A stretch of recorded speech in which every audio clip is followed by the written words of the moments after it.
Welcome, friends. It's Saturday morning in Thailand or Friday evening in the U.S.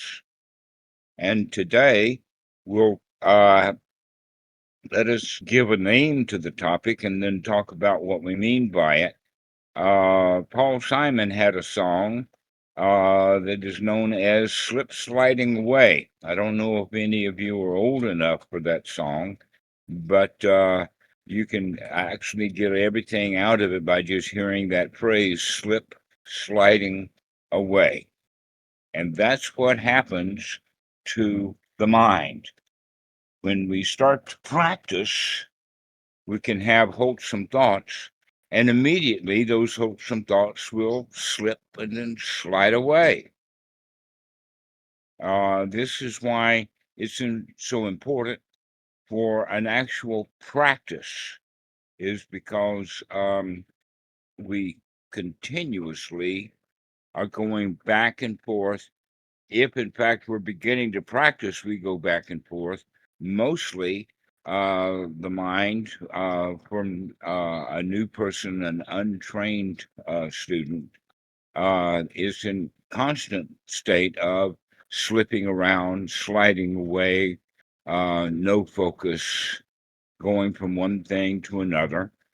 When students say that they can't study, what they're really meaning is that the mind is slipping and sliding away around whatever topic that they're intending to study.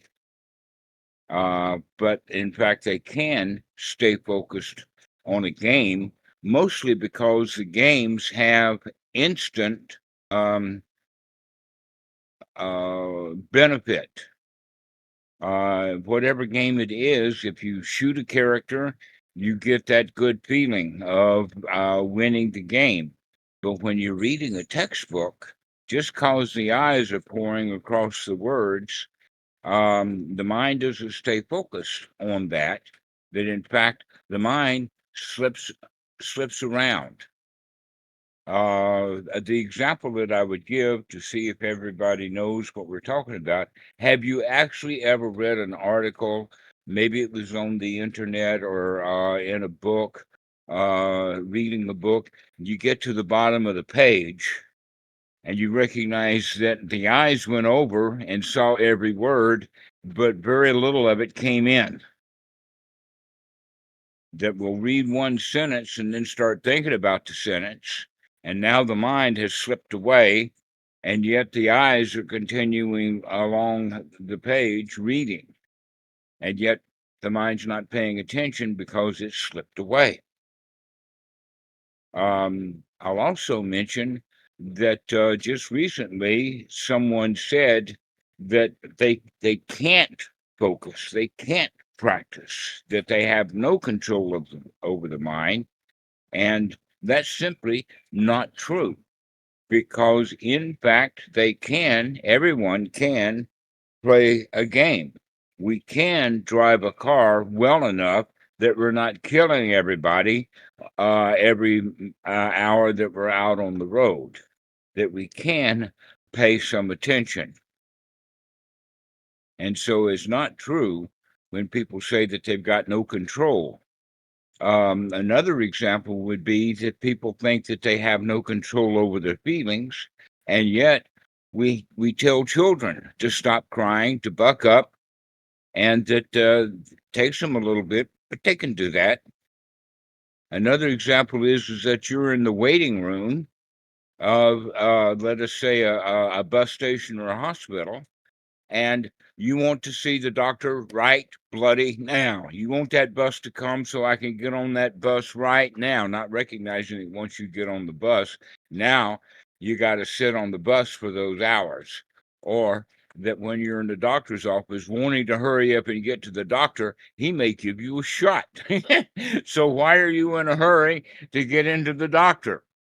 But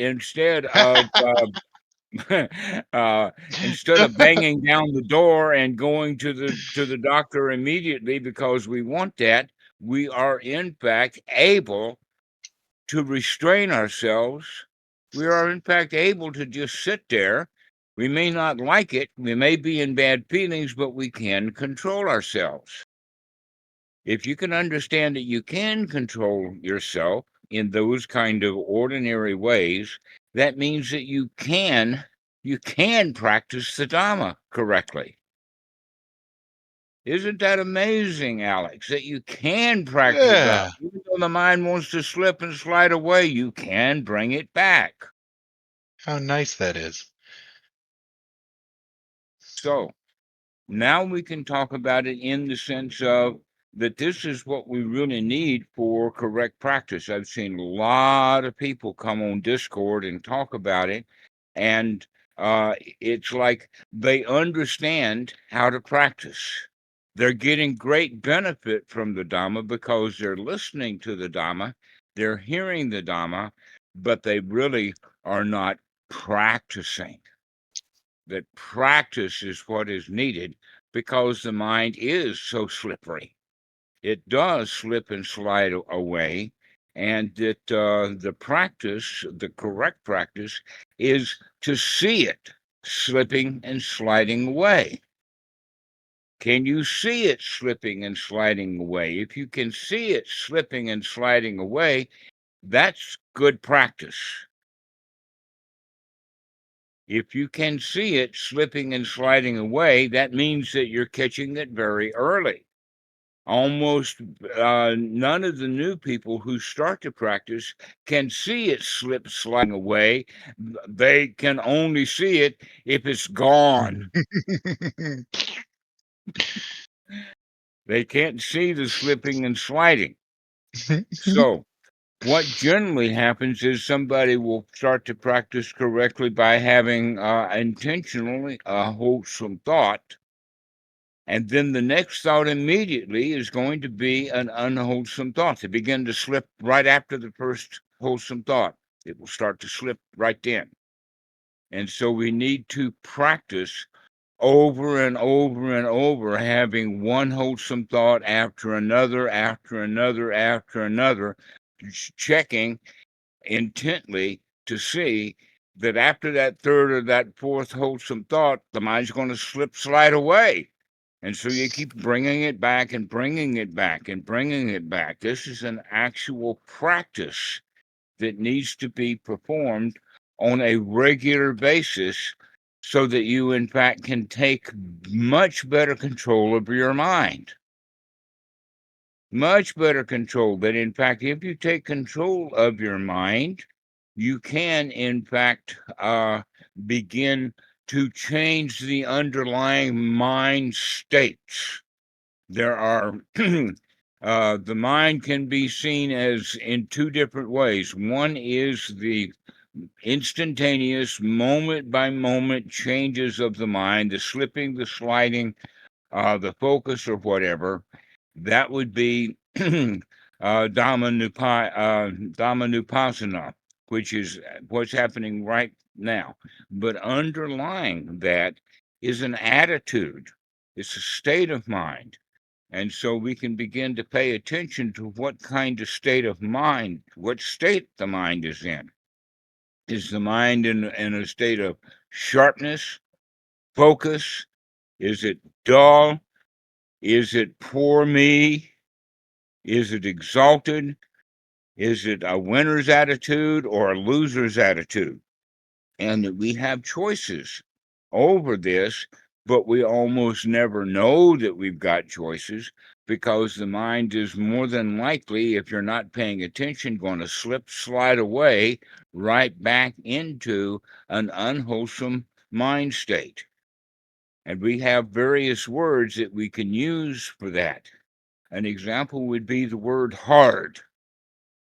If you say meditation is hard, what that means is that you're being hard on yourself because that's the hindrance is that you don't like what's going on in the moment rather than happily, joyfully keep bringing the mind back from that sliding away position. Over and over and over again, we need to practice. It would also be good for us to set up a schedule And that schedule then would be, let us say that we could use our cell phone to good advantage. In fact, I see that there are quite a lot of applications that are on cell phones to help with what they call meditation. I think that even Sam Harris has an app. But really, the only app that you need is the alarm clock. And you can set it for 1 hour so that the alarm goes off every hour. Or as your practice improves, you can set it to every 30 minutes or every 15 minutes with the idea that when that cell phone call rings, when the alarm goes off, that's the reminder to start practicing again, even if it's nothing more than taking a deep breath with the thought of, don't worry, be happy. Have that happy thought. Don't worry, be happy. Everything is okay. And then we can go back to what we were doing. Now, if we have that thought of don't worry, be happy, taking a deep breath, and we do that once every 4 or 5 days, it's not going to catch on. If we do it even once a day, then it's going to be catching on very slowly. But if we can do that once an hour, then you're going to start making progress. You can remember to do it. And you can use the cell phone as a memory aid. That back in the time of the Buddha, they didn't have cell phones. They didn't have alarm clocks. They didn't even, in fact, you could say that it's doubtful that they could even put a stick in the ground and turn it into a sundial. We're Sundial. not sure that, in fact, the first levels of sundials that we have would be out of the Roman Empire. And so they didn't have a method the way that we would think of it. However, they did have something, and that would be a joss stick or an incense stick. That the incense sticks would run for about 20 minutes. And so when the incense stick or the joss stick burns down and goes out, it doesn't smoke anymore. And the mosquitoes are standing there on the leaves of the trees waiting for the smoke to stop so that they can nosedive right into you. So this is something that is used in the Thai Watch. In fact, it's very common for lay people to give incense sticks or joss sticks to the monks. It's part of the standard package. In fact, the three things that are most often given as a standard package would be the joss sticks, candle, and lotus bud.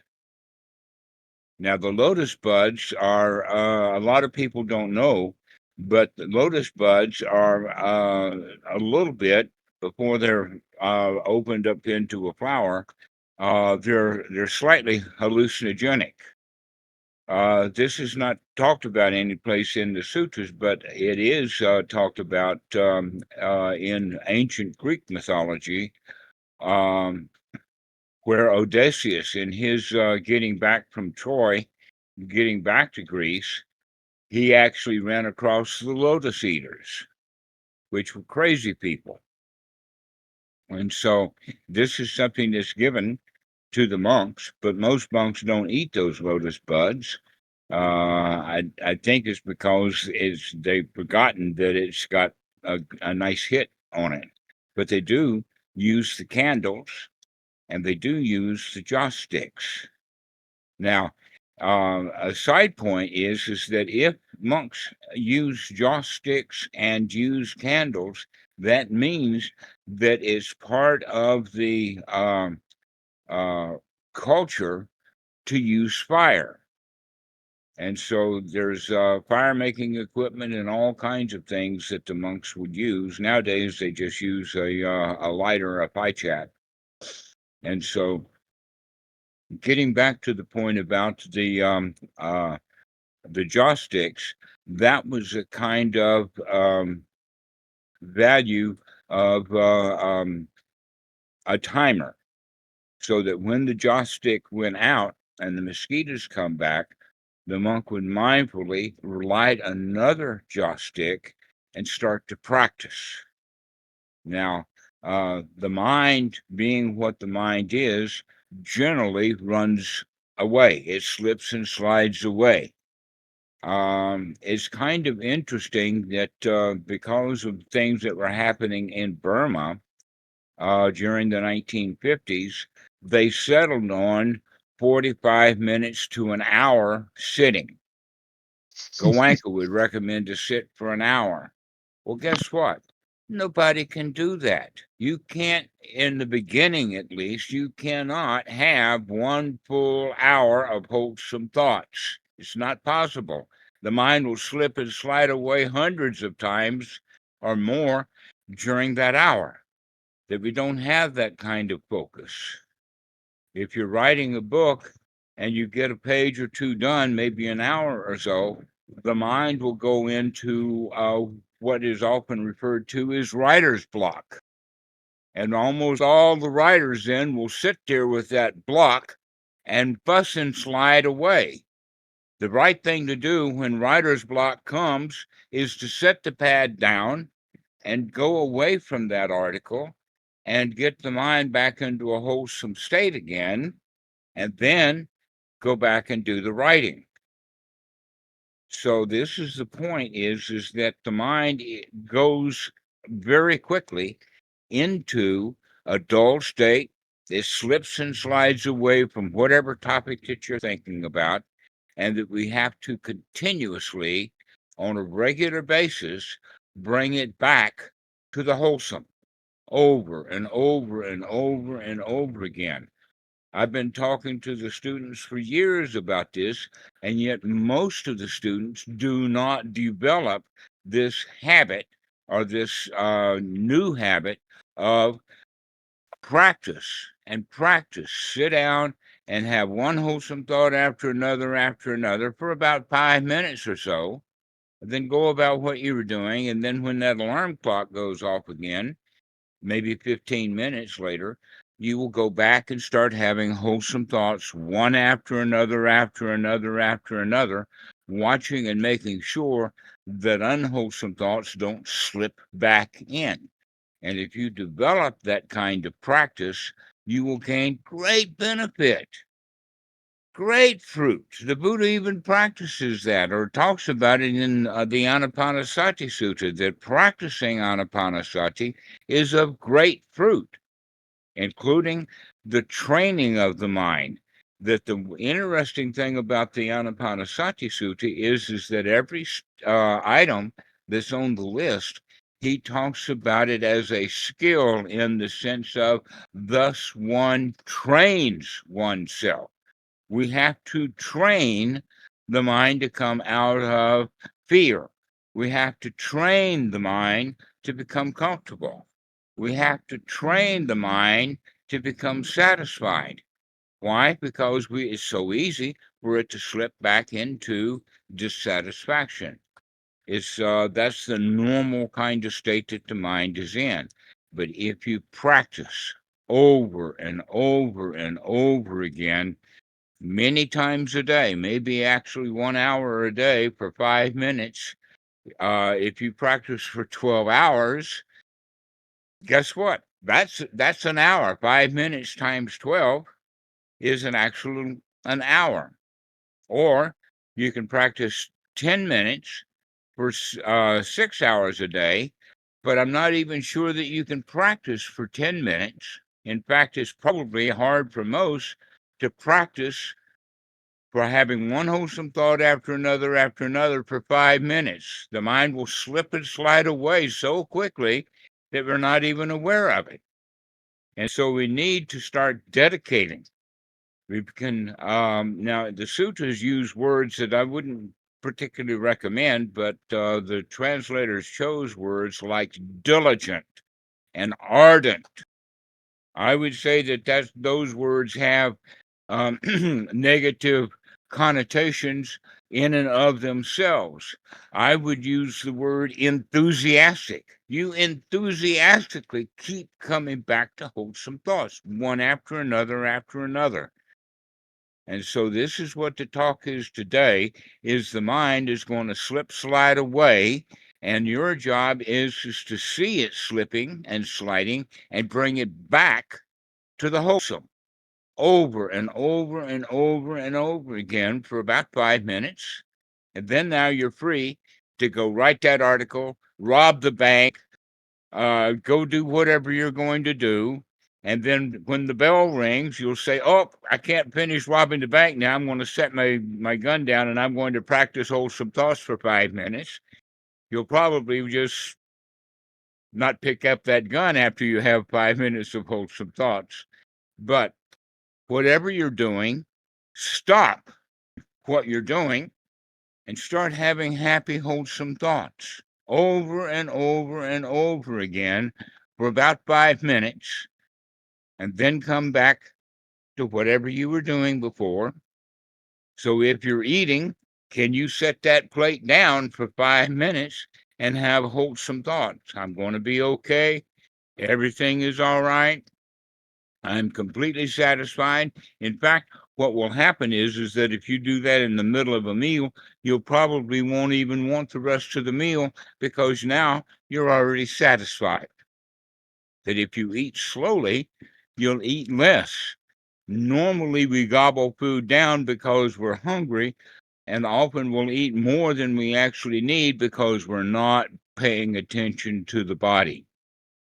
But if you, in fact, will start paying attention to what the body is doing, paying attention to how you feel, pay attention to that state of mind, and pay attention to those moment by moment sliding thoughts that you have and keep bringing them back to the wholesome with thoughts like, I can do this.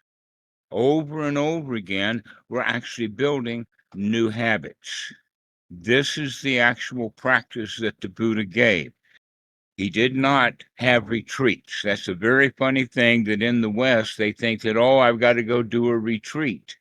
You don't have to do a retreat. In fact, the Buddha never recommended anything like a retreat. What he recommended was solitude or seclusion. He said, go to the foot of a tree, go to an empty hut, sit under a tree or a pile of straw, and then bring, in the translation that is often used, brings mindfulness to the fore, which means start looking at what's happening right now. Think about what you're thinking right now. Look at what you're thinking and make a change to it. Change those hindrances into happy, wholesome thoughts, and then watch the mind, because those unwholesome thoughts, those hindrances, will slip right back in. And so we have to keep paying close attention.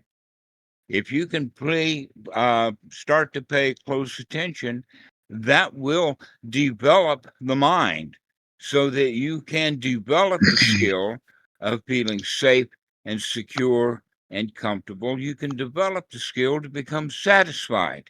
You can develop the skill of being in a state of can do. You can come out of that state of, oh, this is hard. That's in fact what happens when the students start to practice. Then the mind will slip away and they'll say, oh, this is so hard, which is just another, in fact, that's the statement that's made from that hindrance. And then we use the word hard, which actually means that we're in a feeling state of not liking. When the meditation is hard, that means then that we're in a state of doubt. We're not sure about how to bring it back into the wholesome. So whenever you use the word hard, this is actually a key word I give you, for your mind has slipped away. It slipped away. That's why you're using the word hard, and you can just slip it right back into place. It's not hard to have a happy, wholesome thought. You've had happy, wholesome thoughts your whole life. You meet that girl and she smiles at you and you feel happy. Well, guess what? Now you can learn to smile at yourself and be happy. You don't need somebody else to smile at you. You can smile on your own. You don't have to do it from the outside world. That's in fact the problem is that we think that our happiness and joy is going to be coming from getting what we want, as opposed to you're not going to get what you want. What you need to do is to change your want so that you can become satisfied that what I've got is all I want and need. This is the real change, is to change all of that stuff about what you want. You want a motorbike, you want a scooter, you want a job, you want a house, you want to get fed, you want a new shirt. People get, let us say, momentary happiness by going shopping. Oh, I've got something new now. And then they look at their bank statement and they feel bad. But at least for a moment when they're out shopping, they feel good. This is why the word you've heard possibly before called a shopaholic, because people get their good feelings from shopping. And every one of you has more junk than you need. You just got so much stuff. I mean, look at the couch that you're on, Alex. You can't use all of that couch. You can't do it. Right. You I got got a a lot of whole lot more couch. couch than you need there. Yes, sir. All right, so that's the whole idea is that we can come down to become satisfied with what we've got. But we have to practice that over and over and over and over and over again, because we've got that shopper's mentality. We're all shopaholics. We all go and get benefit and feel good because of some new item that we bought. So hello, Anna. Good to see you. I miss you so much, Dhammarato. So we've been talking about practice, to come back to practice, to set a timer once an hour, to take 5 minutes and practice 12 times a day, because the mind will slide away. It's the normal state for the mind, partly due to our instincts, partly due to the underlying tendencies in our DNA, but also partly because we have developed habits that we learned from the adults when we were little children, and they operated out of their instincts also. And so the whole world trains all of the children of the world to be unhappy. It's the part of the training that, in fact, it's hard to abuse the resources of another person. And that's what big business does. Big business is abusing each and every one of us so long as we're unhappy. That the newscasters abuse us by making us feel afraid. Newspapers that had only good news don't stay in business very long, because the main reason for newspapers is to make people feel unhappy so that they'll come back to get more news that makes them feel again unhappy. So the whole show is stacked against you to slide away back into unwholesome, unhappy thoughts. So that means that we need to practice over and over and over again to have one wholesome thought after another wholesome thought after another wholesome thought. This is one's correct practice. We need to do this often throughout the day. Why? Because throughout the day, how many sliding hindrances are you going to have? 1,000? Can we, in fact, come up to the point that we can actually come to break even, so that half the thoughts we have are happy, wholesome thoughts, and half of the thoughts are hindrances? Wow, that's amazing if you can do that. Very, very few people can do that. but it's still half your day is in hindrances and unhappiness. So that means then that we can become more enthusiastic, become more ardent, more dedicated to start watching every thought that comes by so that we can bring it back to being a happy, wholesome, satisfying thought. The Buddha only taught one thing, and it's in the Pali is dukkha, dukkha nirodha, which means if you can see those slip-sliding thoughts, can you see the dissatisfaction? Can you see the unwholesome thoughts? Can you see the hindrances in the mind? If you can, as soon as you see them, you can slip back into a positive statement and back into the wholesome. You can slip right back into place. And so this is what we have to practice, though, to practice, to remember, to look at what the mind is doing so that we can bring it back into a wholesome state over and over and over and over again. This is the main teaching, is that we've got to practice. And those who do practice some are gaining great benefit. I would think that everyone here has gotten some benefit out of it. And what I'm recommending is that if you keep practicing and practicing and practicing, you'll begin to get great benefit, great fruit out of the practice. But you have to do it over and over and over again. So if you've got a cell phone, set that cell phone to go off once an hour. And when it goes off, your job then for the next 5 minutes is to be happy. Don't worry, be happy. And in fact, that's some Bobby McFerrin has a song about that, and that we can say that that's not just Dhamma, that's all there is to Dhamma, is to see that worry and stop it, to see those unwholesome thoughts and to stop. That when the mind is sliding away, where it goes is it slips back into worry, back into doubt, back into restlessness, back into discomfort, back into dissatisfaction, because we were trained that way. Think about it like this. How many of you were raised by happy people? How many of you were raised, none of you were raised by happy people. If you were raised by happy people, you wouldn't need to listen to me being happy about the Dhamma. Everybody here was raised by unhappy people, and you bought that trip. And that's why we're so unhappy so much of the time, and that there is a solution to that problem. But that solution means that you've got to counteract. You got to come back over and over and over and over and over again to practice being wholesome. That's the teaching of the Buddha, to see those unwholesome thoughts and to change them, to see it again and to change it, or to have one happy, wholesome thought after another, after another, after another, after another, so that you can sustain it.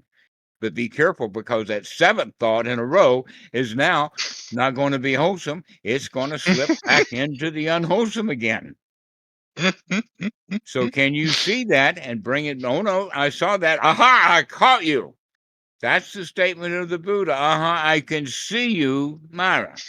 Now, Mara actually is a Pali word that actually there's two words, Maya and Mara, whether you put the R in it or not. It seems very consistent that Sanskrit uses an R for so many words, and in the Pali, they don't use the word with an R. So you have kama, karma, Dhamma, Dharma, Mara, Maya.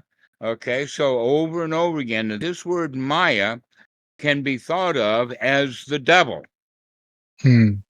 And that the devil's on one shoulder and the angel is on the other. You can think of that Maya or unwholesome thoughts are there to whisper in your ear over and over and over again. And they're full-blown yakety, yakety, yakety, yakety to where the angel, he's happy and quiet. He doesn't have much to say. So that means then that the human mind is going to be mostly filled with unhappy, unwholesome thoughts said by the devil in you. And so Flip Wilson, back in the 1960s, had the phrase, "The devil made me do it." Okay? Every unwholesome thought that you had, the devil made you do that. Can you see that devil in you? Can you see it? Because if you can see those unwholesome devil thoughts, you can change them. If you are not paying attention, then that devil is going to go yak, yak, yak, yak, yak, yak, nonstop, and you're going to be an unhappy, miserable person, maybe depressed, taking depression pills, and not having a good life. And all we need to do is to start jacking up that angel and tell the devil thoughts to shut up. Now, this is not magic. This angel thought and devil thought is just a thought that you have. There's no real devil. That is actually just unwholesome thoughts that you have. And so I would highly recommend to start paying attention to what's in the mind. Are you going to be sliding back into the double thoughts, or are you going to come back into those happy, wholesome thoughts, one after another, after another, after another, and then the mind slips away? Never mind, start again and come back to happy, wholesome thoughts. Whew. Easy enough, huh? Not hard.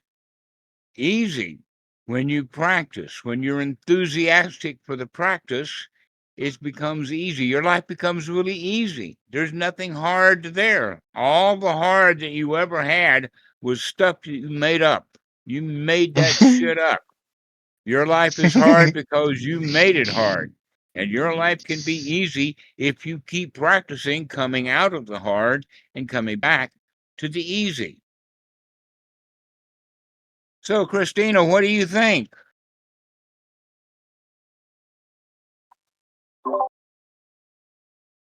I'm curious if it if the start is right view, or if it's perception, or like where does it start? Where do you catch it? If it's perception or effort? Remembering. So in this situation that we're talking about today, it starts with that cell phone ringing. Yeah. That's where it starts. And that cell phone ringing means that the first thing that you're going to do is you're going to happily turn that phone ringing off. Okay? I guess it would make go back to sleep. You're telling the phone to go back to sleep. The second thing you can do then, immediately after that, is tell the devil to go to sleep. Remember to start having happy thoughts. You can then tell those angel thoughts, the happy thoughts, wake up, come back. Okay, so the Buddha talks about it in the sense of right view is to remember to look, to see who in your head is talking. And if it's the devil, tell him to shut up. Be quiet. I don't need that. I'm a happy dude now. You can't make me be feeling bad. So that's how it starts.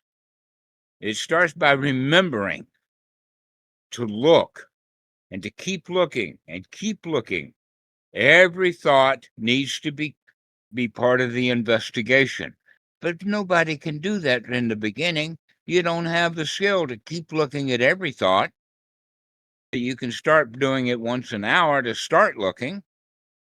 But in fact, some people in meditation, they talk about counting breath.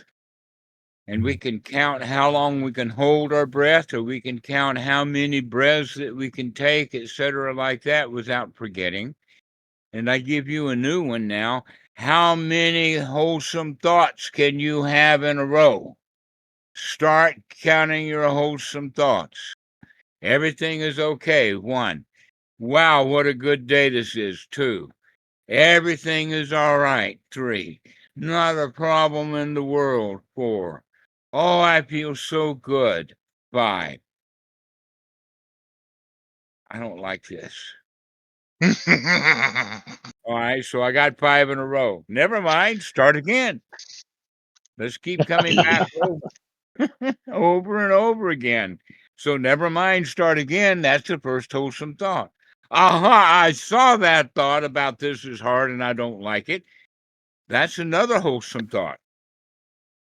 But when we're not paying attention, when the mind slips and slides away back into those devil thoughts, back into the Mara, your job is to say, I see that. I see those unwholesome thoughts, and then start back practicing again. So if you practice that 5 minutes once an hour, guess what? During the 55 minutes between, you will begin to start filling in the gaps. That in fact, you could say, well, wait a minute. If I have 5 minutes of wholesome thoughts followed by 55 minutes of hindrances and unwholesome thoughts, how am I ever going to get anywhere? That's even worse when we think of, oh, you're supposed to practice for an hour. You got to practice meditation for an hour. Well, during that hour, most people are not going to be practicing for the full hour. They're going to be dull. They're going to be full of hindrances because they're not really practicing. They think that they're noting their thoughts, but they're not actually changing them to happy, wholesome thoughts. But if they could spend 1 hour in happy, wholesome thoughts, that would be a miracle if they could do it. But they don't, because an hour is too much for the mind. It wanders away too quickly. And so I would recommend doing 5 minutes. Can you, in fact, spend 5 minutes in wholesome thought? I bet you can't do it. Never mind, start again.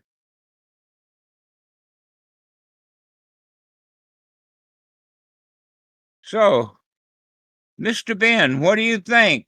Can you practice over and over again? Very satisfied with the talk. Perfectly good enough. Thank you. Oh. Can do it. How about you, Okie dokie? Can you practice okie dokie thoughts? One happy wholesome. Yes, I can. Good summarize Yes. of the practice. Yes, we need to practice. That's what this is about. That's why we call this slip sliding away talk, is because the mind is going to slip slide away. Even in 5 minutes, you can't do it. Yeah, But you sounds keep good, Dhammarato. practicing. And pretty soon, you can, in fact, do 5 minutes of happy, wholesome thoughts. You can, in fact, start to develop that skill, to develop the habit of having happy thoughts. So, Nabed, what do you think?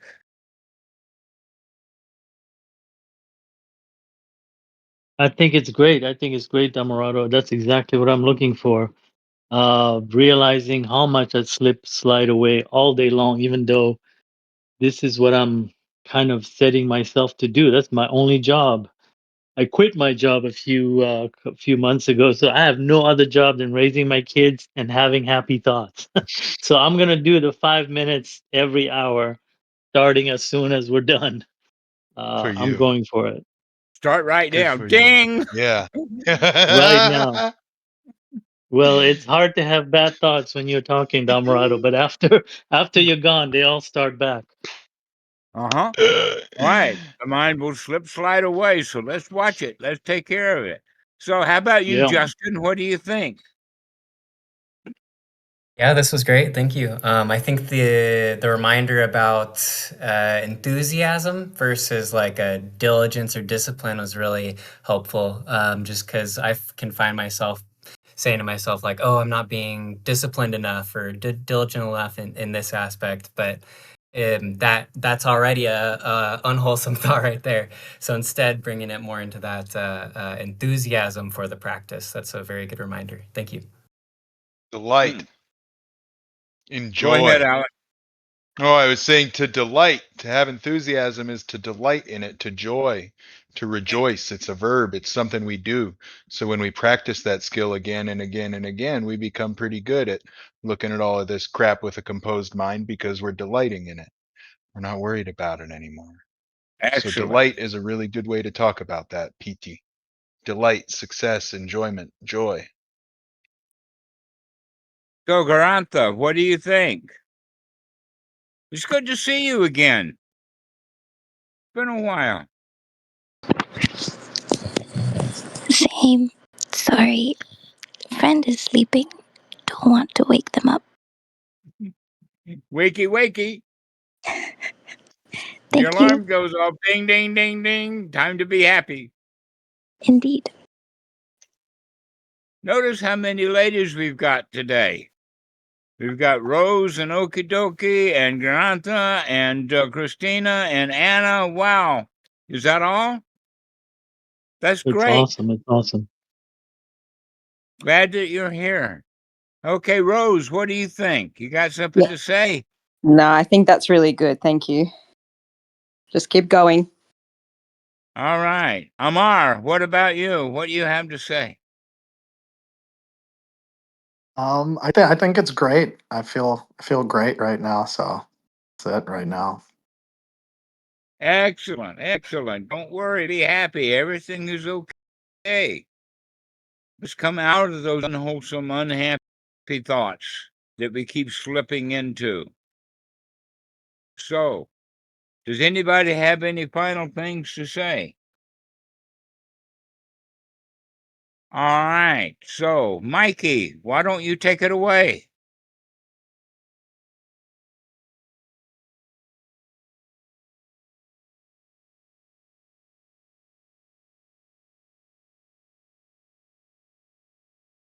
Hey.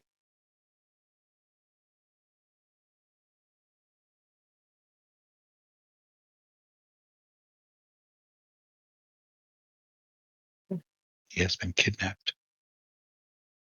Can you take it Having away? happy thoughts. He's forgetting everything. Yeah.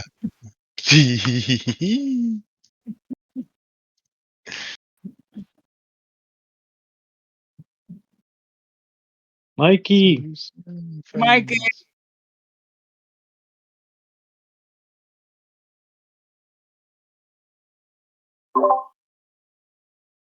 Navid, I gave you a homework assignment in the chat. Okay. Oh, cool. I'll check it. It's to come up with a Dhammarato ringtone for all of our collective phones. Yeah, somebody There can you come up go. with a ringtone that we could have. Something like a clip out of Don't Worry, Be Happy. You know, the part you're going to do, do, do, do, do, do, do, do, do, do. So take a clip of that.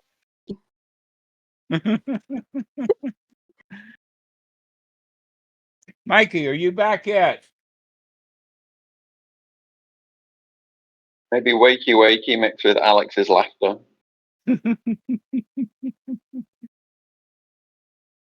Here now. All right. Well, thank you, friends, for being here today. If you guys are watching this on YouTube, welcome to come join us in the Dhamma Friends Discord. You can click the link in the video description. You can also find these episodes on iTunes and Spotify. So yeah, welcome to keep posting in the Dhammarato Friends Discord. We have a poetry channel. I've seen people have been playing on Wordle. That's pretty fun. There's also people have been posting pictures.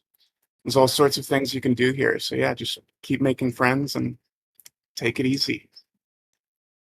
Don't worry. Be happy. Practice. So I would recommend that you don't hang up now. I'm going to go back and so stay on board and talk to each other. Make some friends here. This is a good time to hang out with each other. and you can talk about what we talked about today, or about practice, or whatever that you want. So thank you all for coming. Right, so happy that you're here. So, Thank you, Dhammarato. Thank you so much. Thank you, Dhammarato. Thank you, Dhammarato. See you guys. Sorry, my kids are calling me, but y'all awesome. Thank you.